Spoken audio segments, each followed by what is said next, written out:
Hi, so you guys are likely going to hear in my voice, I am not feeling so hot right now, but I found this interview and I wanted to have a chat about it. Um, hopefully, I can get through most of it. Um, I don't know if that's necessary because there's kind of a lot of information here that can be gathered with only a few minutes, but let's just watch anyway.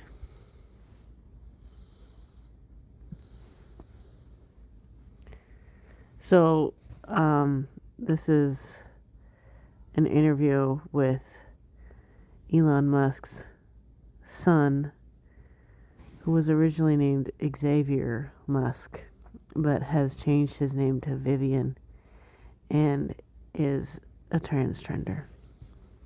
I was tired of being treated like a little political pawn. I know what I said, and I said what I meant. I should for self-confidence. No, because... And I quote, I no longer live with or wish to be related to... Okay, so you can clearly tell by his appearance that he is in fact male. It's very obvious. He does have really long hair. I actually think it looks really cool. I do. It's just a shame that he's not man enough to have hair that long and call himself a man. My biological father. You know what's funny is we're not quite talking about dogs. Vivian, until recently, you spoke more or less through your social media. Now you are communicating with a broader audience. How come? I don't really have a reason, I guess, just because I've been given this opportunity to speak on larger platforms, and I just feel like I should take them because, why not? Not many people are like this blessed enough to be able to receive platforms like this, and I feel like I should be taking advantage of it to speak on issues that I guess are important to me, and also just talk about things and life and whatnot. So he really doesn't look feminine, like, at all. I mean, he did put on lipstick, but he looks extremely masculine. Everything about him is pretty masculine. He may be an effeminate male, but, he may be an effeminate gay male, but he's still very clearly male. And I love that. That's great. I mean, look how he's sitting. Men sit that way. Yes. You had your debut at the New York Fashion Week last September. I did. Also, you recently modeled for Rihanna's Valentine's Day Yes, Suits collection. I was fancy. Amazing. And you are an activist with a huge following. I guess, yeah. And yet some people can still look at you as Elon Musk's trans daughter or Yeah. something. Like, how does that feel?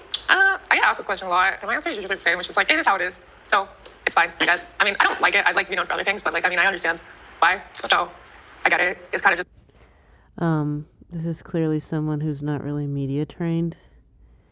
And I don't know that I blame Elon and the mom of this child for not media training him, because he was born in 2004, and that's just, I'm sure at that point that just wasn't a thought on your mind, and they didn't even know what the heck this child was going to do one day. But it is important to be media trained if you're someone who's in the public eye, but it is also unfortunate that kids like him get put in the public eye just because of who their father is. And I do think that is very problematic, and that is concerning, and I think that a lot of people don't think that kind of thing through completely. Obviously, it's just going to happen to some degree. If you're a famous person, you're a known person, and you have kids, I'm not saying you shouldn't have kids, it's just like, it's just gonna happen, But obviously, whatever's gone on here has just not gone especially well. It is what it is. You gotta just have to move on. So, yeah. You once said that you spent most of your childhood as part of, I thought a great term, the aristocracy. People got mad in the comments of that video because you're not actually from the aristocracy. You're not like, what's your aristocracy? And I was like, okay, it was a joke. Well, but you described this like Bel Air mansion. And, yeah. I was wondering, can you describe what that was like? It was... I mean, no, that's not exactly correct, but he has a point. He is from an extremely elite class of people, extremely unique group of people who really don't reflect I don't want to say real life, who really don't reflect the experiences of larger society. So that is extremely isolating. Even if your life is awesome, that is very isolating and it's difficult. There's just this like excessive sense of like opulence in those kinds of homes where everything is expensive just before being expensive. There's not really rhyme or reason behind it. It's just like, it's kind of cold in terms of atmosphere. That's like the biggest thing I remember, I guess. You once said that you meet most of your friends online. Or you did meet most of your friends online. What do these digital friends mean to you? How important are they? Okay, so that tells me that his parents were likely not super diligent in making him socialize normally. I mean, it's different now, the whole freaking world is different now because of how invasive and present technology is in our lives. But I hope this guy has friends from childhood, or he did have friends in childhood. Because if he only meets friends online, like, that's a little bit concerning to me. I just question his ability to socialize in person, that's all. I think that his mother and Elon split up when he was 4. He's a twin brother. We're gonna get more into that later, but yeah, I mean, I imagine that Elon was not present in his life, or not present enough, and look what's happened. Shocker. It's been very important in helping me like discover who I was. They were like my closest community for a while because I was kind of all over the place. But yeah, they really kind of like molded me into the person I am now. So I'm very thankful for that. And what were kind of like the digital spaces where you would meet them? Like how do you make a friend online? I would go to Drag Race fan Discord servers and I would hang out with other like queer teenagers on there's like little chat rooms. They're fun. Yeah, It was a chill time. In 2020. Okay, that's, I guess, one way to do it. I mean, the fact that you're basing friendships on some kind of fandom is like,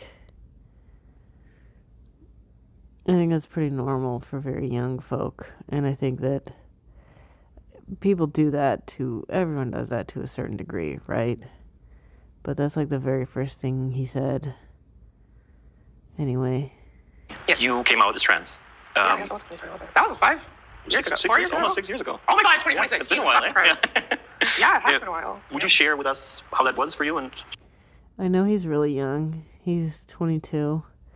But honestly, he's like really not coming off as super professional here. He says, "Oh my God, that was 6 years ago, JFC." That's a little bit much, in my opinion. Sure, I came out on my Instagram story. Probably not the way I would have done it in hindsight, but I mean, it worked at the time and it was like online, so. How did you do it? Literally just posted to my Instagram story. I'm trans, Lamau. And I posted this thing because I was like, I wanted something. Because if you're like coming out, people, you get these like long messages, and I wanted to skip the awkwardness, so I also posted like, it was like talking about the Hunger Games in the literal same Instagram post to try and give something else to like steer the topic away. Okay, so that's a deflection. He said, "I'm trans, now. What about the Hunger Games? Blah, blah, blah."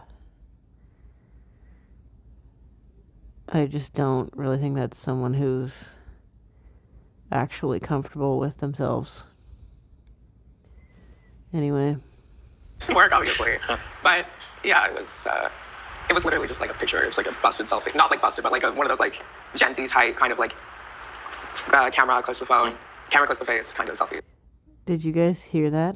I'm gonna go back so you can hear it again, okay? I'll even put it at normal speed. Hold on.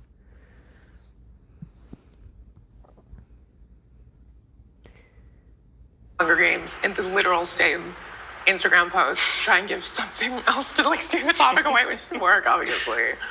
But yeah, it was literally just like a picture. It was like a busted selfie. Not like busted, but like one of those like Gen Z type kind of like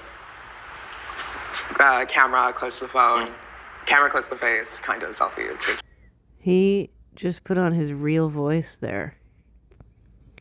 He's been doing a fake voice this whole interview.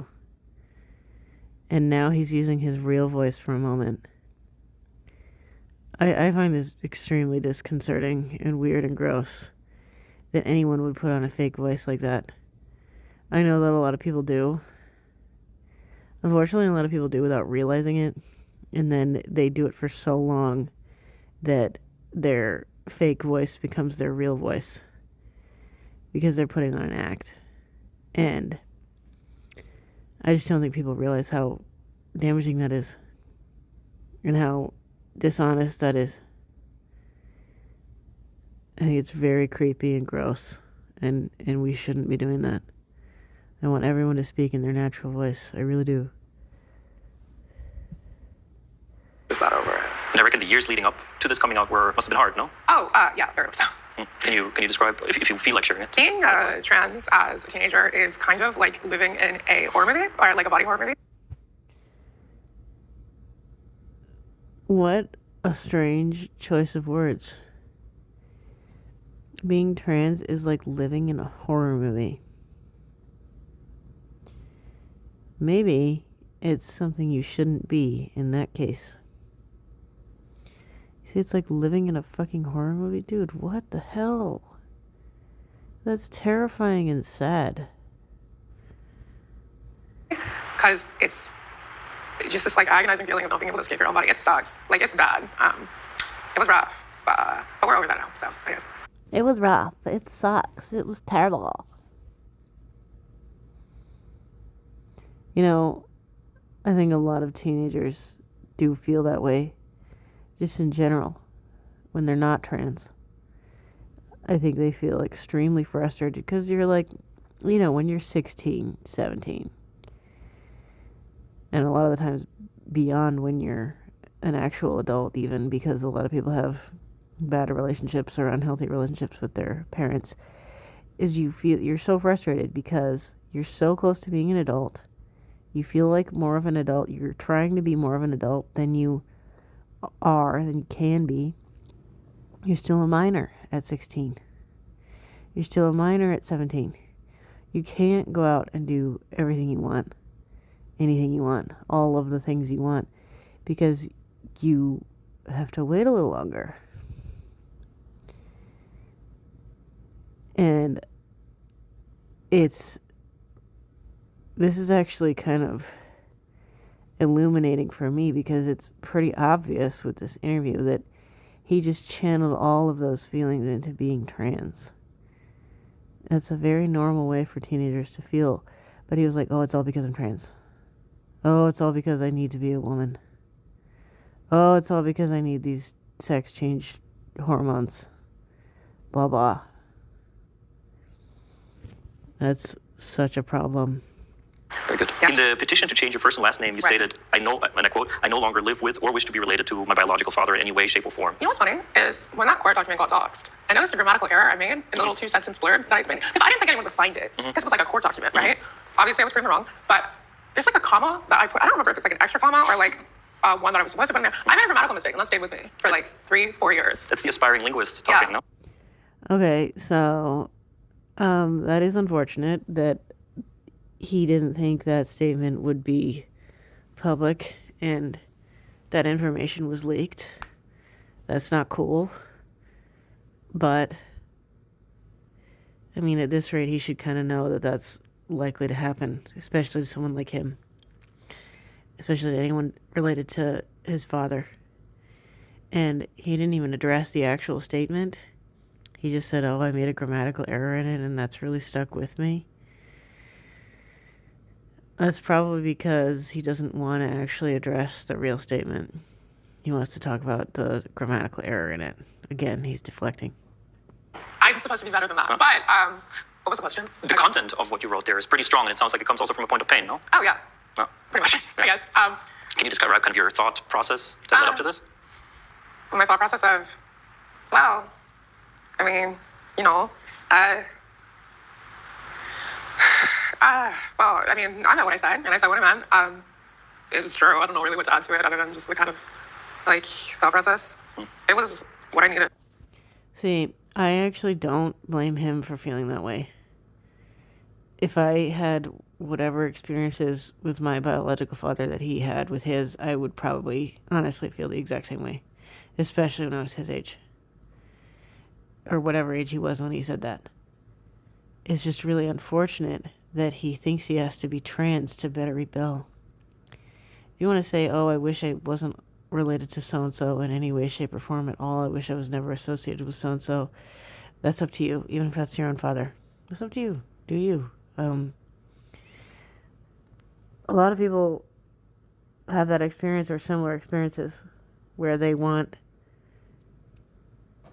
want to be associated with their family. They want to do their own thing. They don't even want to be related to their family. They want to do their own thing.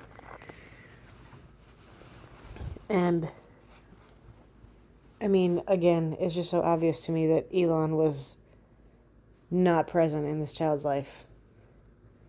And Elon talked about, I know he has mentioned this before, how he's so upset that this has happened with his child, and who wouldn't be.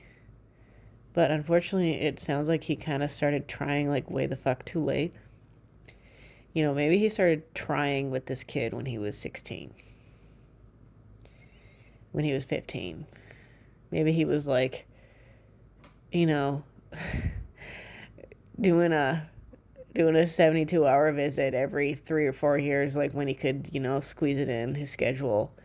And that was the only time he was seeing his children, these children. And it gets to the point where you're just not interested. And you know for a fact that your parent isn't capable of showing you love in the way that you need. Or your relative, or whoever, right? And that sucks, but it does happen. And you can't just, like, retroactively be like, oh, well, now I want to try, when the damage is already done. Which is probably what happened with Elon. Again, it's sad, though, that this child, I assume they pronounce his name Xavier, which actually kind of bothers me because the way you write it is XA. It's not EXA. But yeah, that sucks. I guess. And it had been built up over years, it Literally sounded like. my entire life, I guess. So, yeah. And then it became public. Yeah. And it became a big issue. How was that for you? Kind of a nightmare originally. Like, I didn't like leave my house for 2 weeks. I was Really? Yeah. Now I don't care. But I mean, at the time, I was like, Yeah, of course that's a nightmare. That's the second, or he said horror movie before. Now he said nightmare. He's trying to be very upbeat here and positive, but I would say it's not exactly working. I hadn't even graduated high school, and I was like, I cannot deal with this. With what exactly? I don't know, the public facing. I was like, at the time, I wanted to live like, you know, I wanted to like go to fucking college. I didn't really have plans to be a whatever the fuck. He's doing it again. He's lowering it to his normal register of voice. Court document person. So it was kind of like I was struggling to deal with that, I guess. And in an interview at the time, Musk responded publicly by saying I wonder if he did that because, like, he had to get kind of real about that subject. that he feels that his son has died of the woke mind virus. I mean, how did that feel at the time? I woke up to, like, I remember a text message from my aunt being like, telling me, like, what the fuck happened. So, because it was a different time zone. But, yeah, I remember waking up and just being like, not this shit again. So, at that point, I had kind of, like, had enough, and it was like, I don't want to be used as just this, like, political pawn or, like, this character motivation behind, or, like, a justification for someone's bigotry. That's not cool. So, I was also pissed the fuck off. It's not bigotry to say that no one can change their sex. This is like classic liberal wokies, queries talk.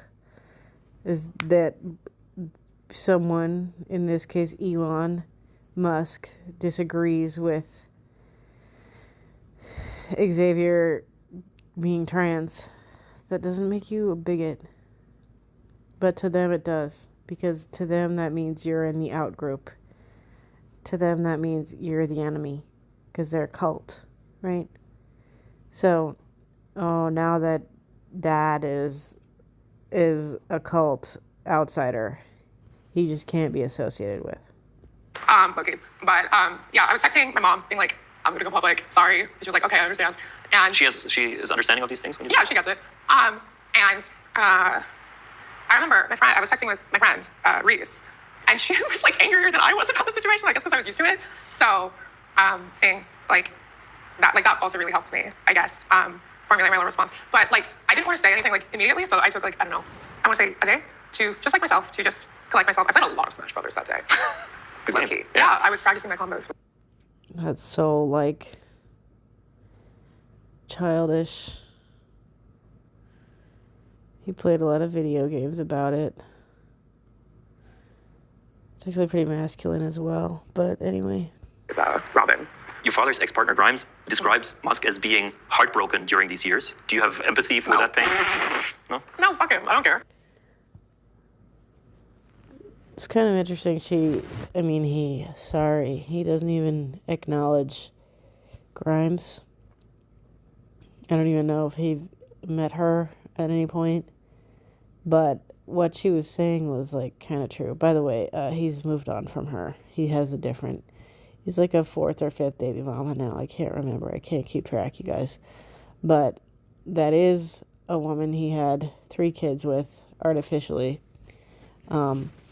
And she was, in that instance, just at that statement, actually, sympathizing with him and saying, like, oh, he's so heartbroken about this. And Vivian Xavier was just like, oh, haha, I don't care. Which isn't surprising, again, because I'm just going to say this for, like, the 3rd or 4th time, is that it seems like Elon is, like, almost trying to get at this child, like, through third parties and through the media. And that's sort of using flying monkeys, I would say. Maybe not entirely, but sort of. I mean, even if he wasn't doing that, I can't imagine this would be a great relationship. I'm sorry, am I supposed to be bad for him? Oh, girl. But you'd spoken about the fact that you and Griffin were conceived through selective in vitro fertilization, and that you think, in the eyes of Elon Musk, your identity as a trans woman makes you, and I quote, not the product being sold to him at the time. From an outsider's perspective, that seems like a hurtful thought to have about oneself. Did you see that super masculine move right there? Let's watch it again. I'm talking about his, like, mannerisms right there. He's, like, scratching the back of his neck and, like, putting his tongue around his mouth in a really, really masculine way. In the eyes of Elon Musk, your identity as a trans woman makes you, and I quote, not the product being sold to him at the time. From an outsider's perspective, that seems like a hurtful thought to have about oneself. Oh, I guess. I don't know. I don't want to say interested, but I guess I'll say interested because this is just such an unfortunate consequence of technology, is that the one thing that Elon and this baby mama, I'm sorry, her name escapes me, her last name is also Wilson. Elon and this Wilson woman decided about these children was that they would be boys. They decided that artificially. They created that artificially. And they also paid for that. Okay? So this really specific, seemingly minuscule thing of deciding the sex of a baby, right? Deciding his sex is exactly what he's rebelling against. I don't think that's a conscious thought on his part, but that is what's going on. And it makes sense. And people are going to rebel about this.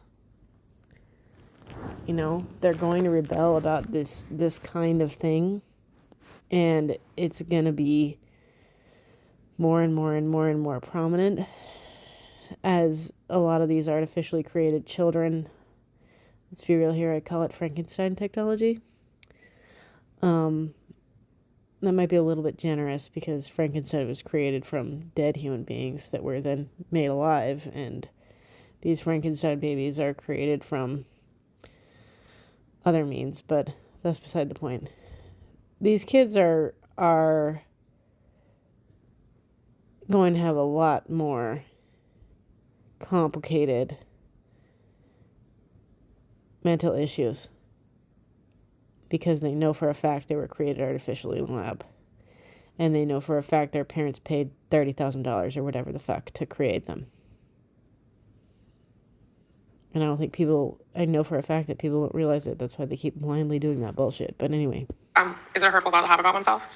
I mean, I don't judge myself in the eyes of someone else, so I don't really care. But I mean, I do care. I blame her. I guess it was like, I mean, whatever. I don't really have an answer. I guess I don't really judge myself in the eyes of other people. Elon Musk has embraced, and you've spoken about this prior to this interview as well, about the pro-natalist movement, which argues that declining birth rates threaten our societies, and that's why he wants people, especially wealthy people, to make more babies, essentially. What's your take on this? Kim, there's people that are dying. Like, really? Like, this is the thing? This is like, it's also intersected with, because it's not specifically people have children. He wants white people to have more children, which it's so tiring. It's like this intersection of like, because it is like a race thing, I think, where allegedly, whatever, don't fucking sue me. I don't care. Or do. Sue in court, whatever. The political win. Okay. I actually do completely 1,000 million, cajillion, trillion forever disagree with how many kids Elon's having. I am in shock that someone who is supposedly so smart can be so incredibly fucking stupid. Last I checked, which is probably now incorrect, because I checked within one time within the last year that Elon has 12 fucking children by 4 or 5 different women. I think he's up to 5 women now. I think he might have 13 or 14 kids at this point. And anyone with half a brain, or okay, let me rephrase that. Anyone who's read a little listicle about child development should know that having that many kids is wrong, and having that many kids is not ideal for children. And I guess you can call me a pronatalist, but I am only to a certain degree. Plenty of people are like, I can only afford 1 kid. I can only have attention for 1 kid. I can only have energy for 1 kid. So I'm only going to have 1 kid. And then they do have 1 kid. And then that kid goes on to live a normal life. That's great. Do you? Awesome. I love it. Chances are that kid is going to have a much better quality of life than any kid born to any socioeconomic class that has 5+ siblings. Okay? Quote me. Because there are no 2 human beings on the planet that can just multiply themselves and give 4, 5, 6, 7+ children the proper amount of attention and care that they need. It's not possible. Okay? And another thing I'll say is this. People don't want to hear this, but it's true. Do you guys know how many times I've heard of a child or children dying because they weren't being supervised? Because they had 10+ siblings? Because they had 5+ siblings? If you have that many goddamn kids, the kids you do have are more likely to die because you as a parent were irresponsible enough to have too many. Hey, I'm making a vid. See you soon. And Elon Musk has done that. Which is wild to me. That's a wild sentence for me to string together. That the man who wants to put humanity on Mars has had 14 children by 5 different women. But here we are.